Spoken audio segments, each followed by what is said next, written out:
Welcome to I Could Talk to You All Day. I'm Lauren Lefkowitz, recovering workaholic, perfectionist, and people pleaser. And I'm John Spears, emerging from playing small, getting caught up in the inertia of life, and always being on. I Could Talk to You All Day is a show for executives and emerging leaders. This is not just another leadership podcast. We're here to talk about what it means to be a leader while also being human.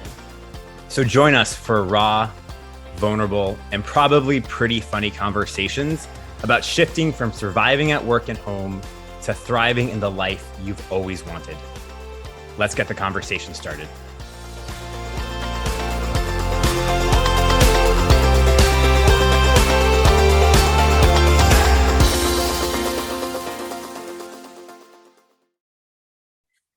John Spears. Lauren Lefkowitz, what's up? Here we are again. How's it going over there? It's going pretty good over here. What's going on? I am currently in a space of acceptance. I think, as coaches and as people who are really working on ourselves and working to evolve and to sort of have a higher level of consciousness and to be more authentic and vulnerable, I thought I was kind of there with acceptance, but I have realized that in my life, I have a whole lot of resistance to what is, the way that things are. And I think we've talked about this before on an episode, but I think I am in a place of actually accepting and not just verbally talking about accepting at a new level. And it's really scary and amazing and life-changing all at the same time. That's cool. I'm in a new phase of creating space in a new way. And I love that we are moving into different things, but sort of at the same time. And we've talked about this on a few past episodes recently. We've both been going through some stuff, trying to figure out some stuff. And you're moving to acceptance. I'm moving to space and expansion. And it's all scary and some of it is fun. And my balance is becoming more fun than scary recently, which is really rewarding. And I had two watchwords for the year for myself, and they were fun and abundance. And I think I'm starting to finally recognize that I'm living those instead of trying to live those. And it's really a nice place to be, and also a little bit scary. Oh, am I just allowed to just keep growing? Cool. I'm gonna keep doing that. I love that. What's interesting is I think my word for my early 40s, I'm going to claim it from 40 to 45, is spacious.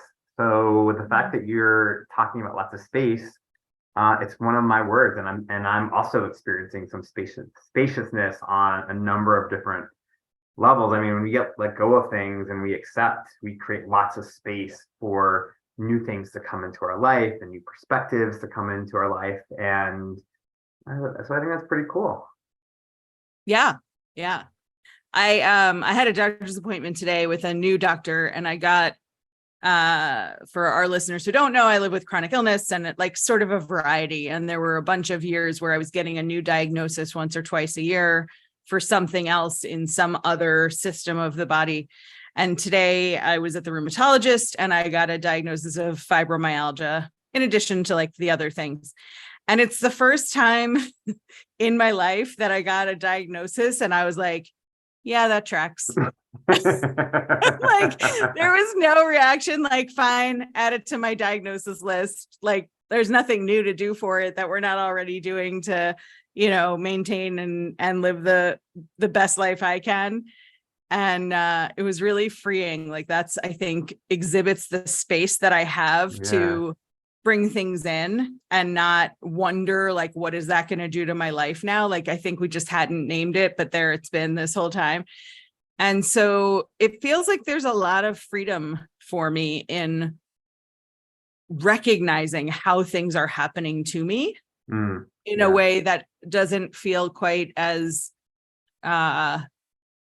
well, you used this word before we started recording, and our listeners know we always have a conversation before the conversation, but victimy, right? Like a lot of my health stuff has felt like it's happened at me and to me. And now I'm like, yeah, I'm already managing that, even though it wasn't named. Yeah. Yeah. It's funny. We're on a sort of a different but parallel process. And if you really knew me, you would know that my world has been upside down for a year, and it's been super challenging, and it's felt very victimy of like, oh my goodness, who did I piss off? Why is this all happening to me? And I also kind of were at a place, I think I was talking to you earlier this week, and I was like, I think this bad thing is going to happen. And you just started laughing. And I started laughing. And it's like, when you get to that place of just acceptance and a belief that like everything is happening for our good. There's a word that I have on a sticky note on my laptop, and it's pronoia. It's the opposite of paranoia. Paranoia is like everything, some people are out to get me, the universe is going to kill me, whatever. And pronoia really is the opposite of that. And it's the belief that the universe has our back, that everybody is working to conspire for our highest good. And I think that shift for me of, whoa, this has been a rough little ride here. And making that shift and sort of being like, all right, like, let's go. I got this. Has, to your kind of what you were talking about earlier, has created space. It's created faith. It's created this belief that like, instead of the heaviness, even though it's hard and rough and God, I wish I didn't have to go through it. There's been openness and kind of something new there. So yeah. And if you haven't read the book Pronoia, I haven't. It's brilliant. There's a book? What? I didn't know that. There's a book, Pronoia, that is about the universe conspiring for you, not against you. And linear Lauren over here, I read the introduction of the book, and it said, you can read this in order. You can pick select chapters. You can close your eyes and open the book and point and just read from where your finger ends up. So I'm reading it cover to cover because of course I am, right? It goes in order. The pages have an order, they're numbered. And then it got a little bit dense at one point. It was all really interesting, but it got a little bit dense. And I flipped the page to a quote that I said in another episode, which is a George Bernard Shaw quote, which is, life is not about finding ourselves, it's about creating ourselves. Mm-hmm. And I just think that's such a beautiful quote. And it sits with me as I think about myself and all the changes that I've made so deliberately over the last few years. And I see that in you too, that like we have both made really deliberate choices, even when things were happening to us, even when things were coming at us.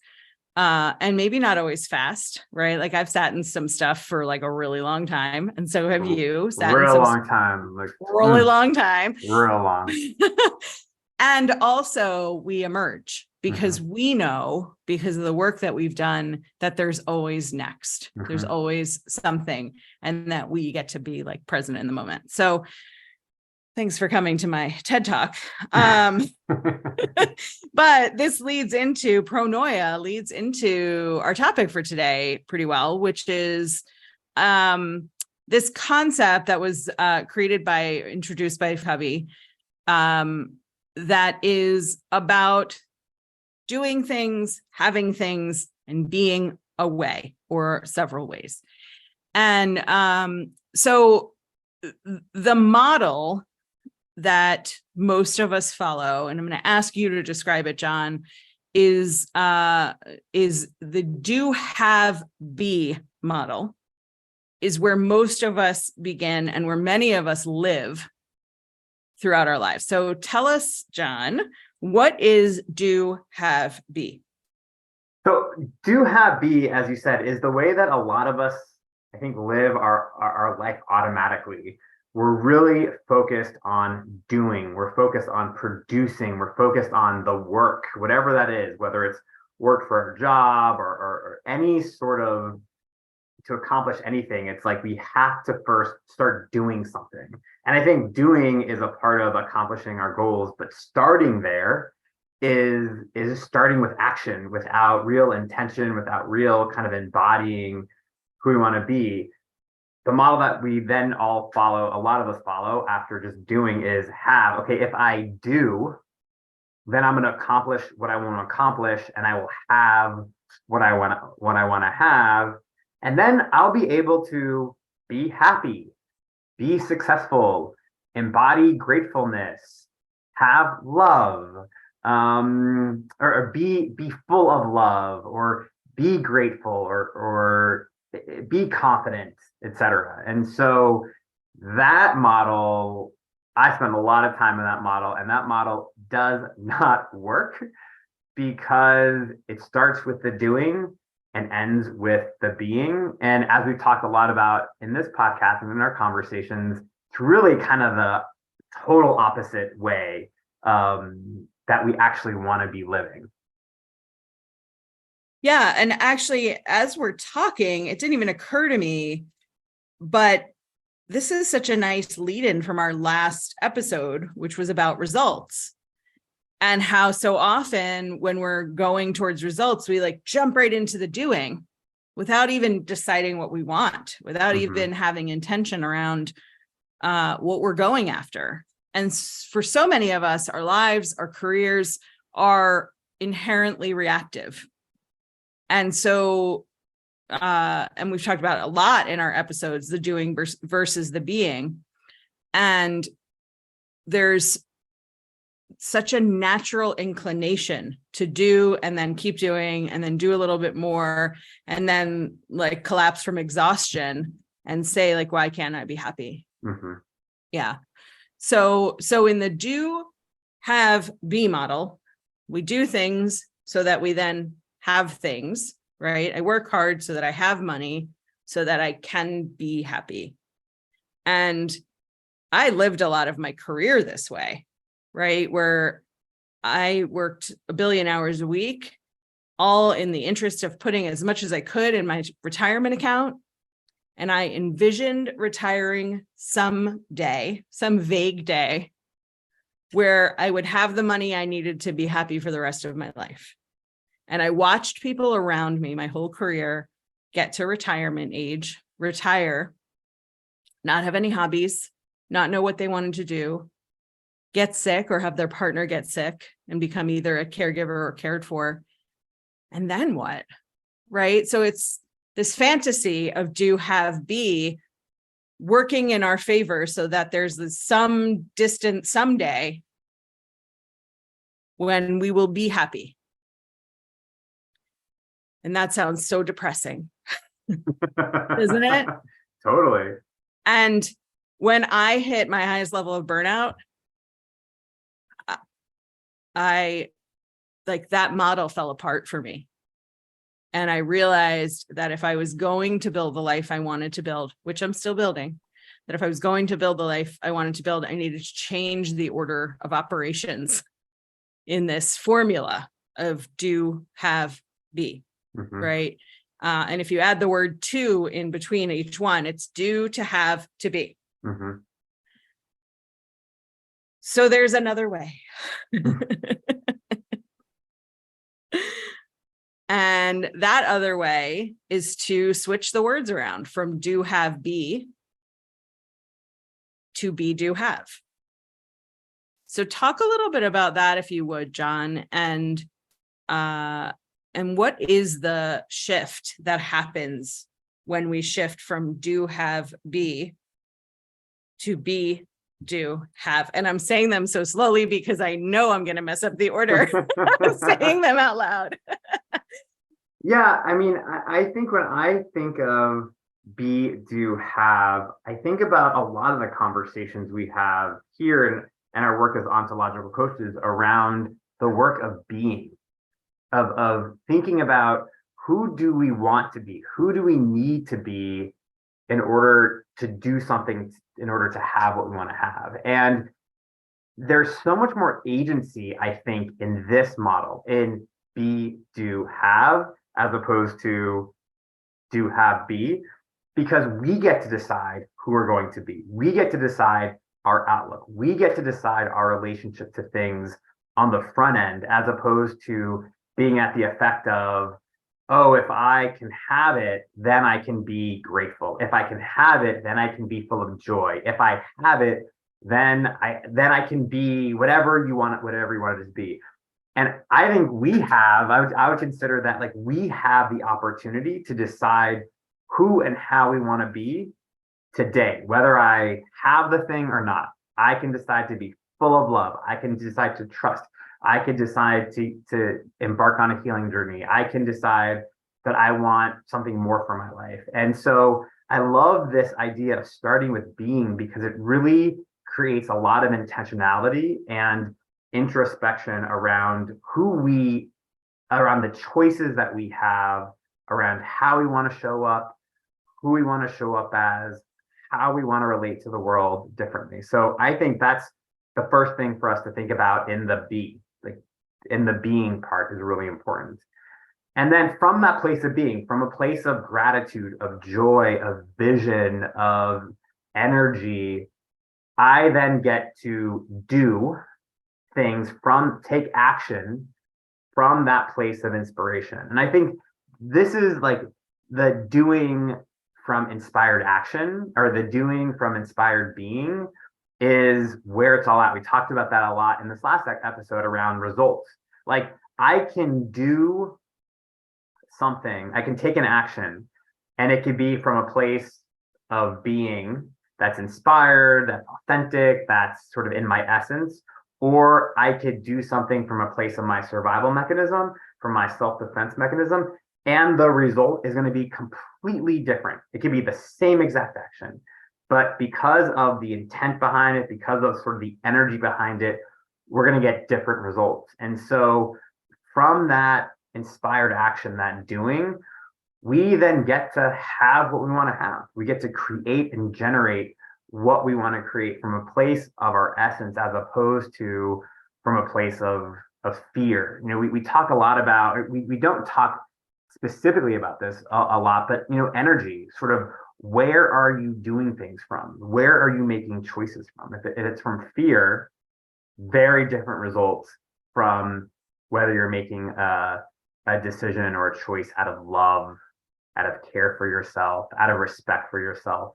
And so that's why I really love this be, do, have model, because it flips everything on its head a bit, and totally changes the way that we relate to ourselves.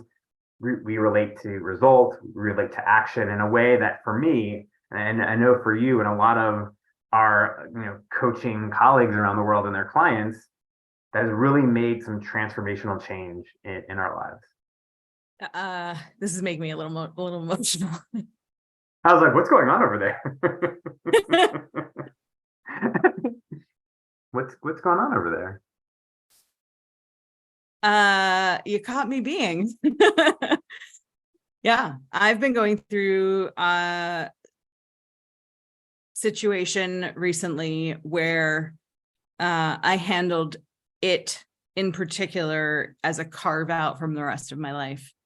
As like, this is the way I do things in this particular situation, so I can have things this way, so that I can really be in avoidance of having to confront it.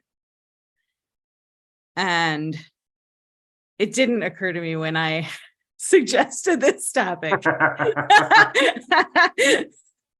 Like yesterday. It's not like this thing just started yesterday, but when we agreed to this topic, I didn't realize that it was going to hit me this way. So our listeners are getting a little vulnerability from me. And recently there was a sort of a forced situation where I had to come into being first.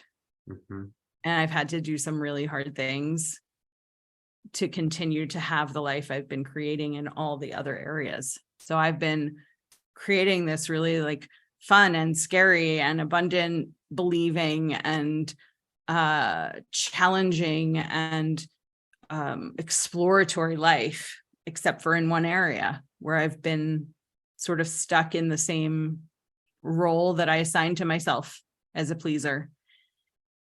And it confronted me sooner than I was ready for it to. And I've had to come into being a different way so that I can do the work that's going to help me and others involved have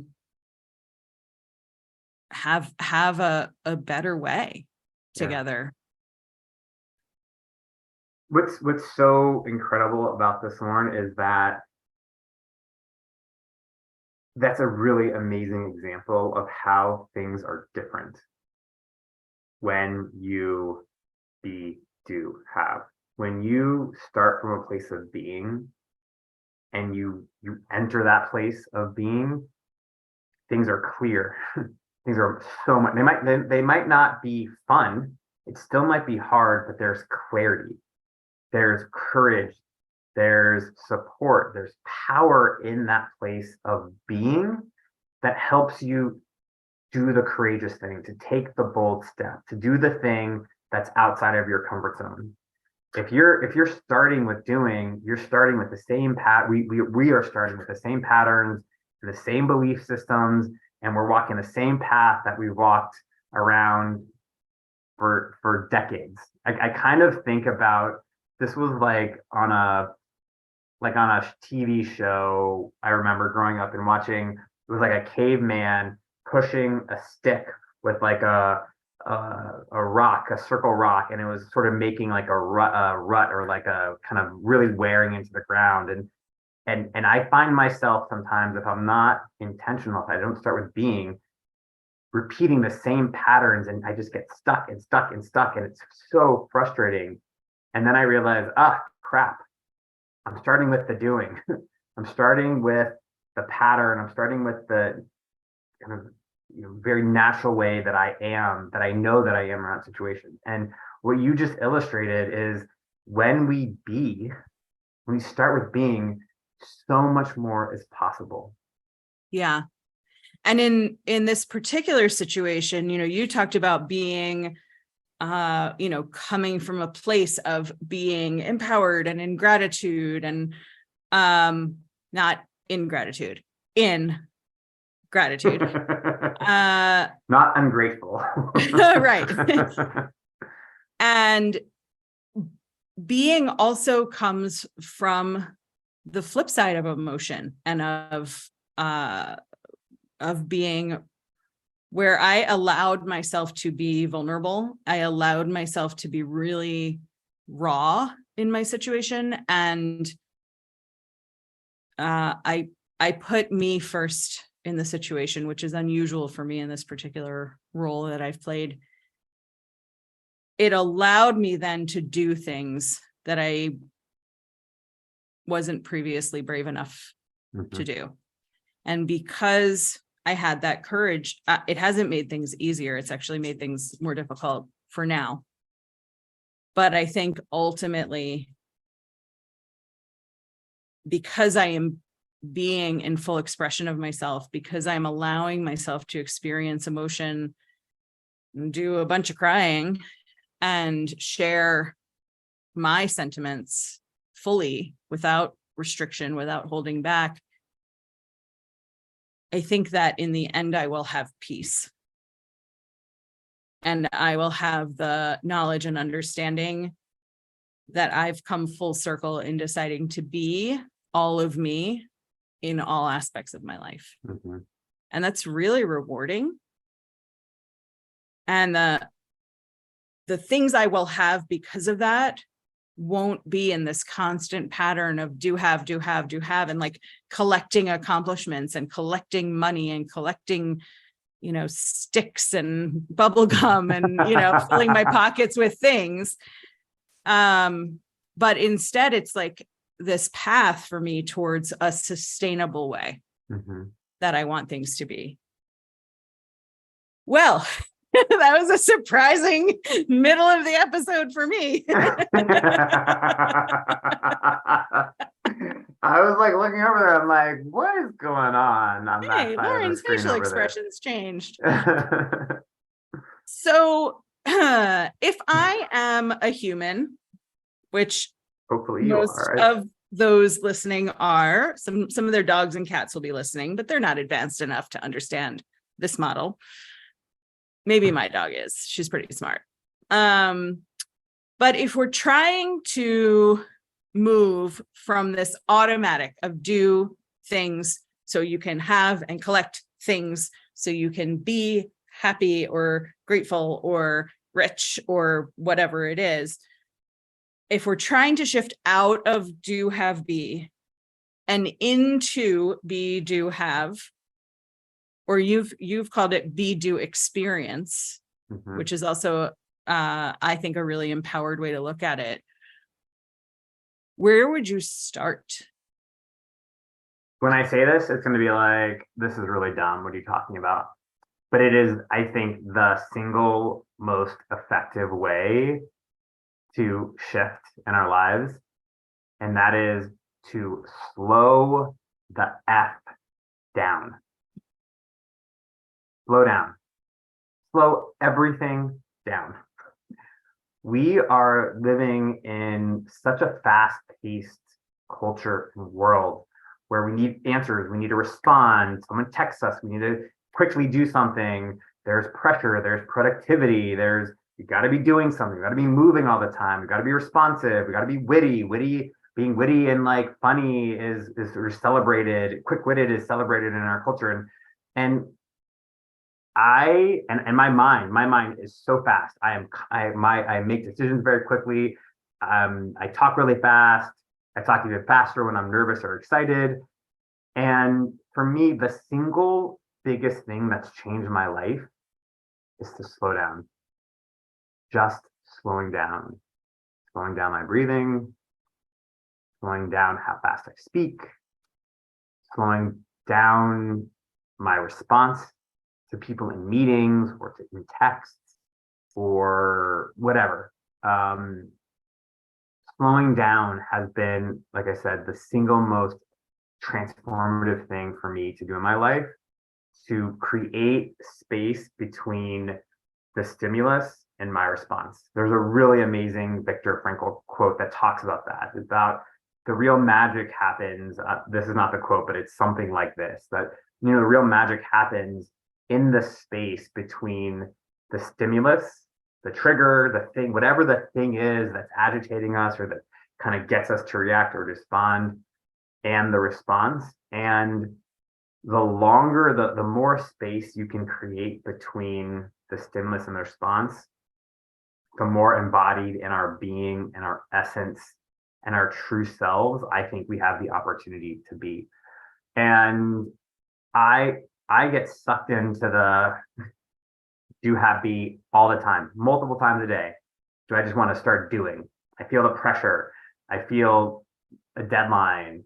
I want to respond to my kids. I want to respond to my partner. I want to respond to my own needs. And I want to like move through that quickly.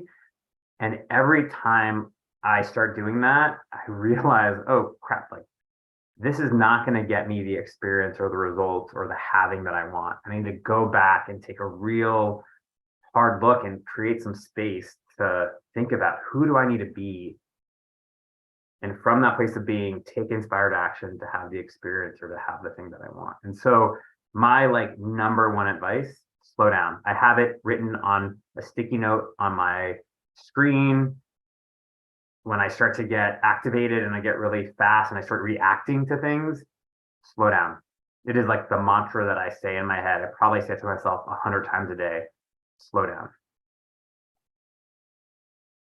That's really powerful. It's that pause. It's the decision to make a decision instead of just going. And sometimes we feel like we don't have time for it because we're in the middle of 10 things and there are 15 other things waiting in front of us. It's a practice. We've said this before. It's a practice, not a perfect. And it's a practice to stop, to pause, to choose. And the only way things become different is by being deliberate. Mm-hmm. So, the pause is so important. And also the reminder that we get to choose. We don't always get to choose what comes at us, but we get to choose how we react and respond. And then we get to choose what we want to be proactive about. And I agree that it's in the pauses where we get to remind ourselves of that. Mm-hmm. Yeah. How about you? I think for me and with my clients, I work with high achievers. I know you do as well. The high achiever mantra is like, do, and then sit down for 10 seconds and think about all the things you might have forgotten to do.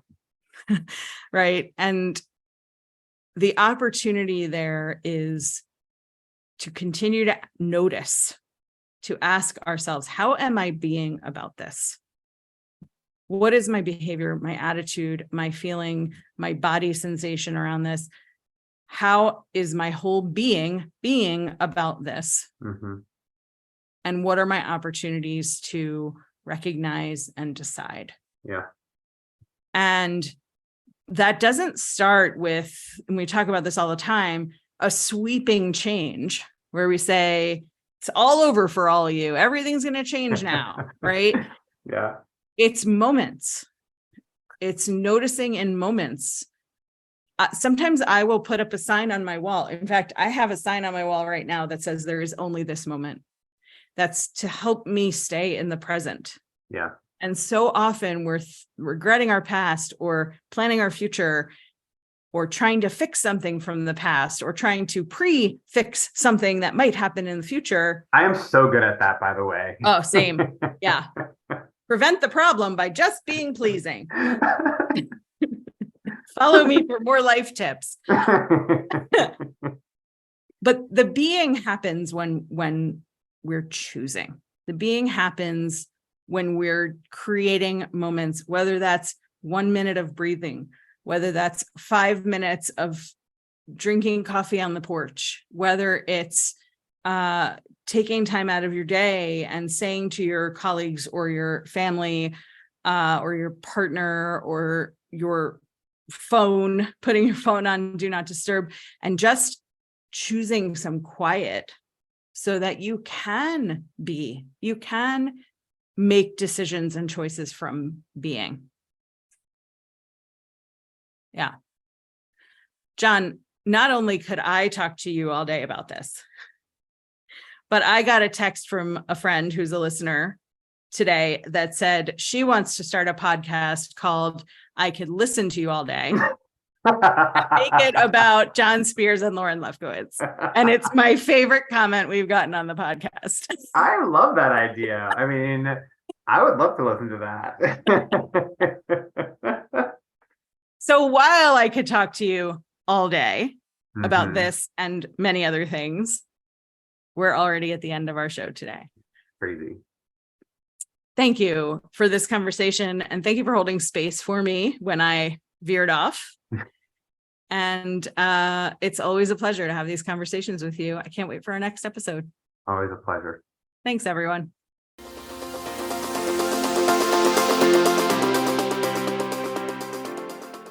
We're so grateful you decided to be with us during this episode. Subscribe, rate, and share this podcast with your friends and colleagues. And join us next time for more Real Talk.